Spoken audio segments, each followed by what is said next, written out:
Welcome to SP classes channel में सभी का स्वागत है। आज देखिए हम नया टॉपिक लेकर आए हैं उत्पादन संभावना वक्र। इससे पहले हम 2 वीडियो इस चैप्टर का अपलोड कर चुके हैं। जिन बच्चों ने नहीं देखा है वो पहले वो 2 वीडियो देख ले, उसके बाद इसको समझे, ज़्यादा आसान होगा। उसका लिंक जो है हम इस वीडियो के डिस्क्रिप्शन बॉक्स में डाल देंगे, तो आप सब पहले उसको देख लेना, उसके बाद जो है इसको देखना। उत्पादन संभावना वक्र क्योंकि एक बड़ा टॉपिक है, इसलिए हम इसको 2 पार्ट में करेंगे। तो आज के पार्ट में हम इसमें सिर्फ ये देखेंगे भाई उत्पादन संभावना वक्र होता क्या है और उसकी विशेषताएं क्या है, मान्यताएं क्या है। और अगले पार्ट में हम देखेंगे कि उत्पादन संभावना वक्र का खिसकाव, ठीक है, तो खिसकाव कैसे है, किस कारणवश होता है, तो ये सब अगले पार्ट में देखेंगे। अगर एक ही पार्ट में पूरा उत्पादन संभावना वक्र बनाया जाए तो एक बहुत बड़ी लंबी वीडियो हो जाएगी, लगभग 1 घंटे की। तो जब बहुत ज़्यादा बड़ी वीडियो हो जाती है तो उत्पादन संभावना वक्र को हम 2 पार्ट में देखेंगे। इसके बाद जो इस चैप्टर के टॉपिक रह गए हैं उसको एक पार्ट में और बना देंगे। तो इस तरह से देखा जाए तो अभी इस चैप्टर के 3 पार्ट और आने वाले हैं, तो टोटल कम से कम 5 पार्ट हो जाएंगे। 3 की जगह 4 भी हो सकते हैं, पर पूरा चैप्टर करवाया जाएगा। तो चलिए स्टार्ट करते हैं। उत्पादन संभावना वक्र है क्या? तो लास्ट वीडियो मैंने आप सबसे डिस्कस किया था कि क्या है, जो भी संसाधन हैं वो सब क्या है, सीमित है, ठीक है। तो अब सीमित संसाधनों में क्या करना पड़ता है, जब 2 चीज़ों की प्रोडक्शन करना पड़ता है तो एक जो उत्पादक होता है उन 2 चीज़ों के बीच में, जो भी वस्तु उत्पादित कर रहा है उनके बीच में कुछ संयोग बनाने पड़ते हैं कि भाई मान लीजिए x वस्तु है और y वस्तु है, तो x वस्तु की कितनी मात्रा करेगा, ठीक है, उसमें कितने संसाधन लगाएगा, और ऐसे वायु वस्तु में कितने संसाधन लगाया, तो उनके बीच में संयोग बनाना पड़ता है, जिससे क्या हो सके, संसाधनों का एक तरह से कुशल प्रयोग हो सके, एक अच्छा सा प्रयोग हो सके, कुशल प्रयोग हो सके, या कह सकते हैं फुल यूटिलाइजेशन हो सके, ठीक है। तो इस कारण क्या होता है कि उन संयोगों को जब हम क्या करते हैं, किसी वक्र पे दर्शाते हैं, तो हम उसको उत्पादन संभावना वक्र कहते हैं। तो देखिए परिभाषा देख लेते हैं क्या है। तो क्या है उत्पादन संभावना वक्र? तो वस्तुओं के संयोगों को दर्शाता है जो कि एक उत्पादक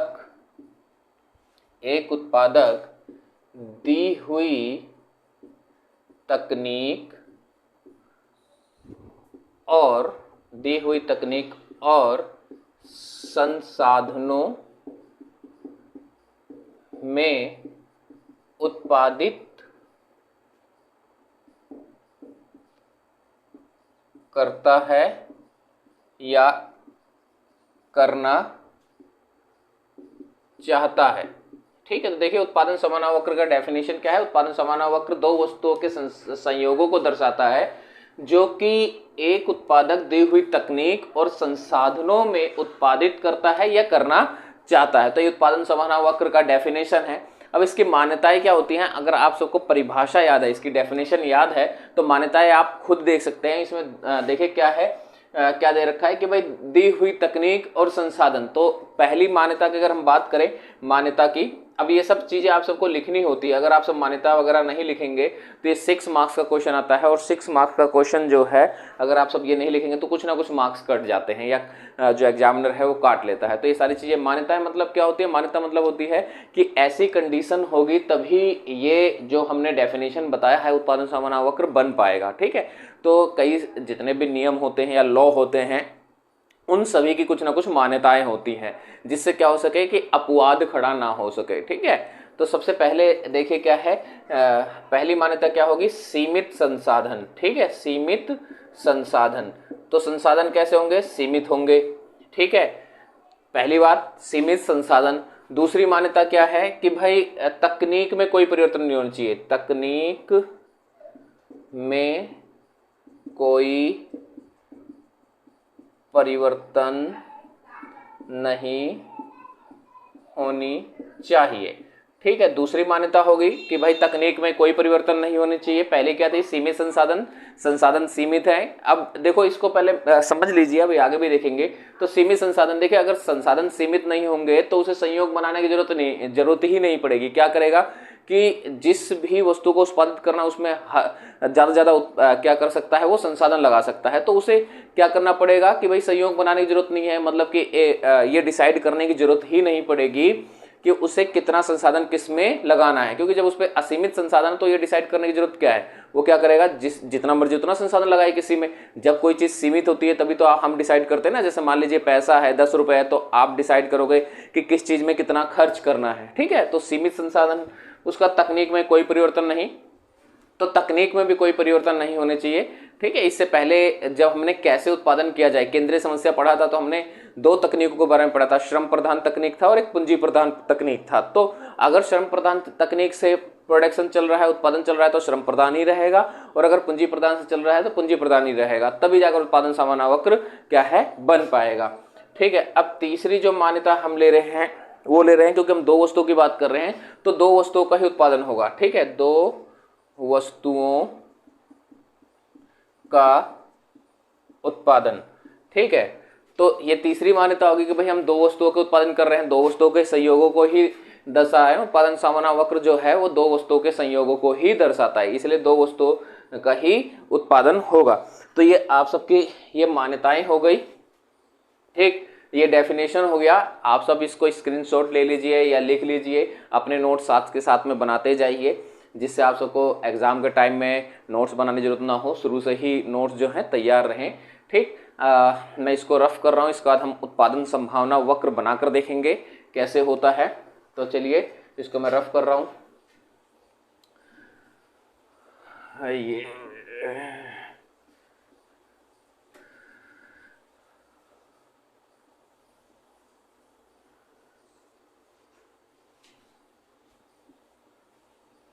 तो देखिए उत्पादन संभावना वक्र जो है, देखते हैं कि वक्र पे कैसे दर्शाया जाता है। वक्र पे दर्शाने के लिए सबसे पहले इसकी सारणी बनानी होती है, तो हम इसकी सारणी बना लेते हैं।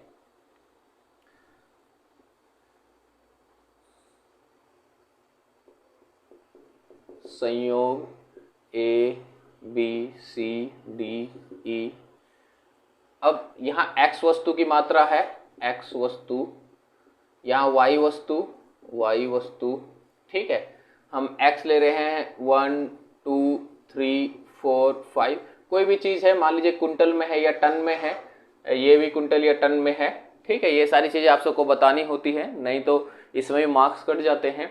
ठीक है, अब देखिए यहाँ पर क्या है कि जब यहाँ पर जीरो से शुरू करेंगे, सॉरी इसको जीरो से शुरू कर लेते हैं तो ज़्यादा अच्छा रहेगा। 0 1 2 3 4 5। ठीक है, जब यहाँ पर जो x वस्तु का प्रोडक्शन 0 है तो y जो है 15 टन होता है। सिंपल है। उसके बाद देखो सीधी सी बात है, मान लीजिए ये एक जमीन का टुकड़ा है। अब ये जमीन का टुकड़ा है, इस पर प्रोडक्शन चल रहा है, यहाँ पर किसका चल रहा है, अगर x वस्तु की x वस्तु है उसका प्रोडक्शन 0 है, इसका अर्थ ये हो गया सिंपल कि सारे के सारे जो भूमि है वो y वस्तु को दे रखी है। ठीक है, तो समझ लीजिए y जो वस्तु है उस इस पे पूरे के पूरी जो है y वस्तु का प्रोडक्शन चल रहा है।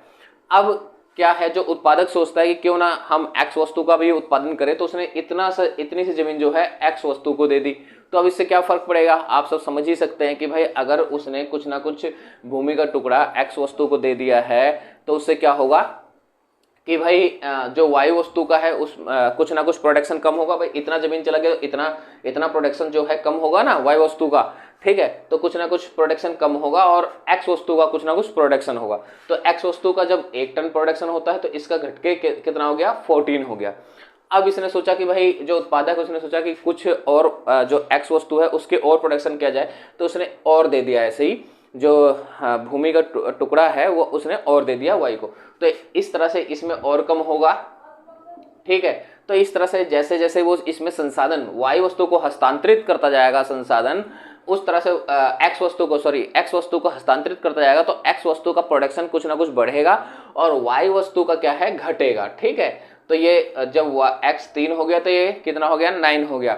और जब x 4 हो गया तो ये 5 हो गया, और जब ये 5 हो गया तो 0 हो गया। तो इसका मतलब ये हो गया कि अब सारे के सारे संसाधन जो हैं एक तरह से इसमें लग गए, और यहाँ पर जो है सारी की सारी भूमि इसमें लगा दी गई, और यहाँ पर कोई प्रोडक्शन नहीं हो रहा है। तो एक चीज ध्यान रखना बच्चों कि जब आप इसको बना रहे हैं तो 1 0 यहाँ पर होगा, 1 0 यहाँ पर होगा।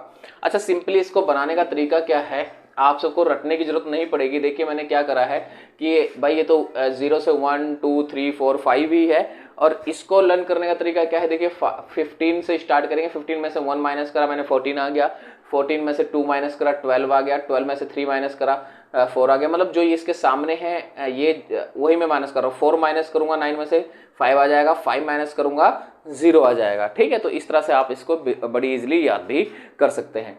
अब देखिए इसको हम क्या करते हैं, उत्पादन संभावना वक्र पे बनाते हैं। यहां पर हम ले रहे हैं x वस्तु, यहां पर ले रहे हैं y वस्तु। ठीक है, 1 2 3 4 5, 1 2 3 4 5, 1 2 3 4 5, 3 3 का गैप लेते हैं, 6 9 12 और 15। ठीक है, 6 9 12 और 15, यहाँ पर 0 होता है। अब देखिए पॉइंट कैसे रखेंगे, जब ये 0 है तो ये 15 है, इसमें तो कोई वो नहीं है, 0 ये रहा और 15 ये रहा, पॉइंट यहाँ पर आ गया, सिंपल। अच्छा, जब ये 1 है तो ये 14 है, तो ये 1 से बिल्कुल सीधे गए तो ये हो गया 14। ठीक है, जब ये 2 है तो 12 है, तो 2 से एक काम करते हैं, इसको निशान लाइन पे बना लेते हैं जिससे आप सबको बहुत अच्छी तरीके से दिखाई दे। ये हो गया 14 और ये हो गया 1। ठीक है, आप सबको जिसको नहीं बनाना आता है वो इस तरह से इजीली बना भी सकता है। ठीक है, जब ये 2 है तो ये 12 हो गया, तो ये रहा 12 और ये रहा 2, ये 12 और ये 2। 3 है तो 9 है, तो ये है 9 और ये है 3। ठीक है, उसके बाद ये 4 है तो ये 5 है, तो ये 6 से थोड़ा कम 5 होगा और ये हो गया 4। और उसके बाद फिर वही 0 है। तो इन सारे पॉइंटों को ऐसे मिला दीजिए तो ये बन गया आपका उत्पादन संभावना वक्र। ठीक है, ये बन गया उत्पादन संभावना वक्र। जब आप इसको अपने पेपर पे बिल्कुल जो ये डिफरेंसेस हैं इक्वल लेंगे तो ये सारे पॉइंट इस पे मिलेंगे। ठीक है, सारे पॉइंट इस पे मिलेंगे, तो इसको बिल्कुल डिफरेंसेस इक्वल लेंगे, यहाँ पर भी बिल्कुल इक्वल लेंगे, तो सारे पॉइंट ये जो है मिलेंगे। तो ये हो गया उत्पादन संभावना वक्र। अब देखिए उत्पादन संभावना वक्र को अगर आप ध्यान से देखें तो इसके 2 फीचर हैं, या कह सकते हो 2 विशेषताएं हैं। सबसे पहली कि भाई ये कैसा है, ये ढलान की तरह है ना, जैसे क्या नाम है, कोई भी चीज यहाँ पर छोड़ेंगे तो यहाँ पर ऐसे आ सकती है, तो ढालू है, तो इसे कहते हैं नीचे की ओर ढालू है, नीचे की ओर ढालू है। ठीक है, दूसरा पॉइंट क्या है, तो आप इस तरफ से देखेंगे, आप सबने 10th के साइंस में कॉनकेव और कॉन्वेक्स मिरर पढ़ा था, लेंस पढ़ा था, हिंदी में कहेंगे उन्नतोदर पढ़ा था आपने और नतोदर पढ़ा था। तो अगर आप यहां से देखेंगे तो आप सबको क्या दिखाई देगा कि ये नतोदर है। ठीक है, तो ये क्या है, उत्पादन संभावना वक्र नतोदर होता है। ठीक है, नतोदर होता है। तो मूलतः ये 2 फीचर हैं। जब आपसे पूछा जाएगा कि भाई उत्पादन संभावना वक्र की विशेषता बताए, तो आपको ये दोनों विशेषता भी बतानी है। अब ये ऐसा क्यों होता है, साथ साथ में ये भी बताना होता है, हम देखेंगे अभी कि ऐसा क्यों होता है कि नीचे की ओर ढालू क्यों होता है या नतोदर क्यों होता है। तो आप सब इसको या तो उतार लीजिए, स्क्रीनशॉट ले लीजिए, फिर मैं इसको रफ कर रहा हूं। चलिए, ये मैंने इसको रफ कर दिया। तो मैंने आप सबको 2 फीचर बताए, मैं उसको ऊपर लिख देता हूं जिससे मुझे समझाने में आसानी हो।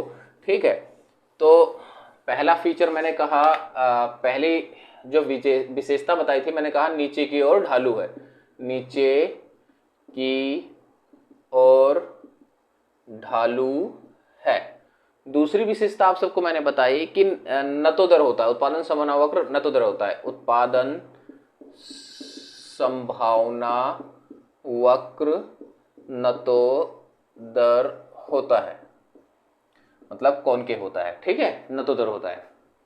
तो ये 2 विशेषता थी। सबसे पहली चीज कि ये नीचे की ओर ढालू क्यों होता है ये समझ लेते हैं। ये आपको बताना होगा, सिर्फ ये पॉइंट बताकर काम नहीं चलेगा। ठीक है, तो कोई भी चीज अगर वक्र ढलान वाली बनती है, ठीक है, जैसे फॉर एग्जांपल ऐसे बनती है, इस साइड बनता है, ठीक है, तो क्या होगा कि जो भी चीज यहाँ पर दर्शाया गया है, जैसे यहाँ पर x वस्तु था, ठीक है, और यहाँ y वस्तु, तो इनके इकाइयों में क्या होगा, ऋणात्मक संबंध होगा, नेगेटिव रिलेशन होगा। नेगेटिव रिलेशन का मतलब यहाँ पर होता है कि अगर एक चीज को आप बढ़ाओगे तो दूसरे को घटाना पड़ेगा, ठीक है, तो एक चीज को बढ़ाओगे तो दूसरे को घटाना पड़ेगा, ठीक, तभी ये ऐसा ढाल वाला वक्र बनता है। ये सिर्फ मैं उत्पादन संभावना वक्र की ही बात नहीं कर रहा हूं, किसी भी वक्र में अगर ढलान वाला वक्र है तो क्या होगा कि उन दोनों वस्तुओं के बीच में या कोई भी चीज है उनके बीच में नेगेटिव रिलेशन है, मीन्स की एक चीज को बढ़ा रहे हो तो दूसरा घटेगा। तो देखो ढलान क्यों होता है कि भाई x वस्तु को जैसे जैसे हम बढ़ा रहे हैं तो y वस्तु की इकाइयों को क्या करना पड़ रहा है, घटाना पड़ रहा है। अब रीजन क्या है, हमने वहां पर देखा ही था कि भाई हम क्या कर रहे थे कि इसके जो संसाधन है वो इसमें ट्रांसफर कर रहे थे, ठीक है, तो x वस्तु को बढ़ा रहे हैं तो दूसरा क्या है, हम घटा रहे हैं, तो इसलिए ढालू होता है। तो हम इसको लिख सकते हैं कि उत्पादन संभावना वक्र नीचे की ओर ढालू होता है क्योंकि एक वस्तु की इकाई बढ़ाने के लिए दूसरे वस्तु की इकाई त्यागनी होती है, ठीक है, तो इसलिए क्या होता है, ये नीचे की ओर क्या होता है, ढालू होता है। अब आता है कि नतोदर क्यों होता है, मूल बिंदु से नतोदर क्यों होता है, मूल बिंदु मतलब जीरो से, ठीक है, ये नतोदर क्यों होता है, जब आप जीरो के साइड से देखोगे तो आपको ये कॉनकेव दिखाई देगा, नतोदर दिखाई देगा। तो इसको समझने के लिए आप सबको एमआरटी समझना पड़ेगा कि भाई एमआरटी क्या होता है, तो जरा देख लेते हैं वो क्या होता है और वो कैसे निकालते हैं सिंपली, ठीक है, एमआरटी क्या होता है।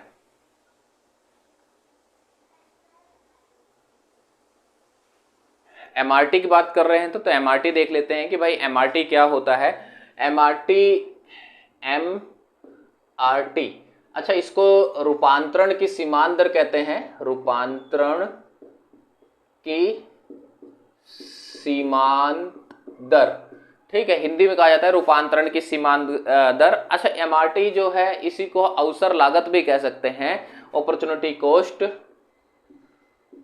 अवसर लागत, ठीक है, अपॉर्चुनिटी कॉस्ट, सीमांत अवसर लागत, ठीक है, सीमांत अवसर लागत है, तो अपॉर्चुनिटी कॉस्ट, ठीक है।